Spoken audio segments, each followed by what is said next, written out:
Hey guys, we're back in here for another video.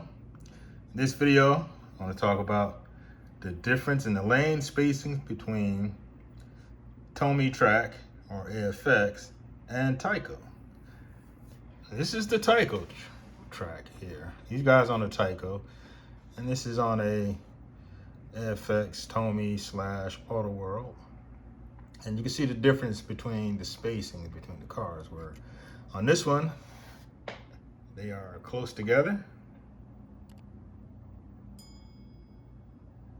And this one, there's a little bit more space. So on the Tomy track, or AFX, I should say, in the turns, these guys wouldn't be able to go through the turn at the same time. They're gonna hit. On the Tyco track,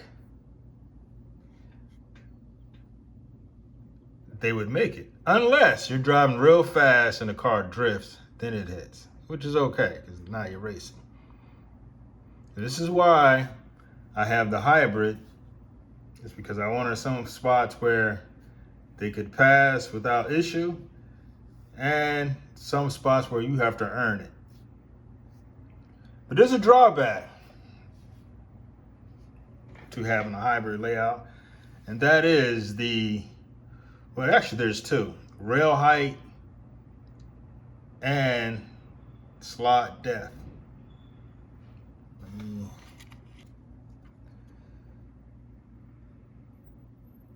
As you can see, the slot depth on the Tyco is less than the Tomy style. So the depth of the slot is deeper.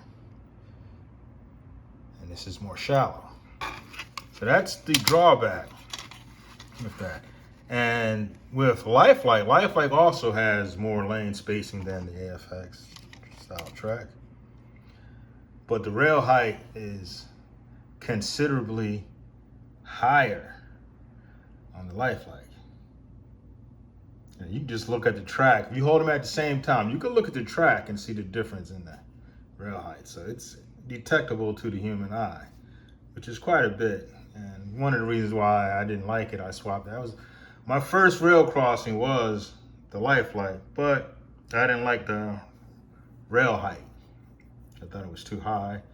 And again, some of the cars would get stuck if you're not going fast enough, or they would scrape if you're going real fast. That was that.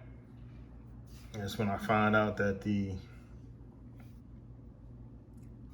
Tyco had lower rail height. I'm not sure if they're lower than the AFX or about the same. I believe Terry on Hardin Creek on his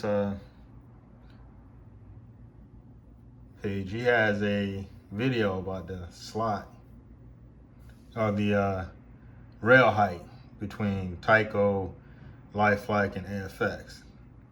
So it's something to consider, guys. And like I said in my other video,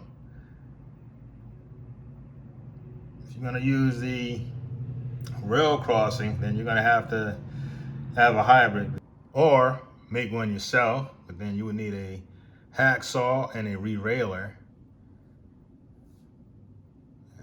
But you have the advantage of deciding what angle you want it to be. So there's ways to get it done. You know, if you don't want to use or go on the hybrid route, you can just make your own. That's about it, guys. You know, that's the gist of it. I mean, there is always a trade-off with whatever situation you want to take. You know, if you want to just keep it all AFX, then you're going to have to make a railroad crossing.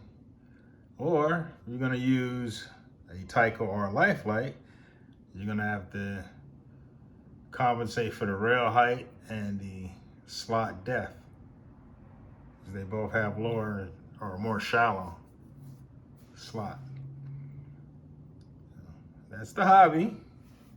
Yeah, but that was what makes it fun, you know, the challenge, building stuff. And one final note, what I did, or what I do, I use the older G Plus style guide pins. That way I don't have a problem with the slot depth like I did with the other video. I forgot to swap that one out. So that's what happens. But anyways, guys, I'm gonna wrap it up.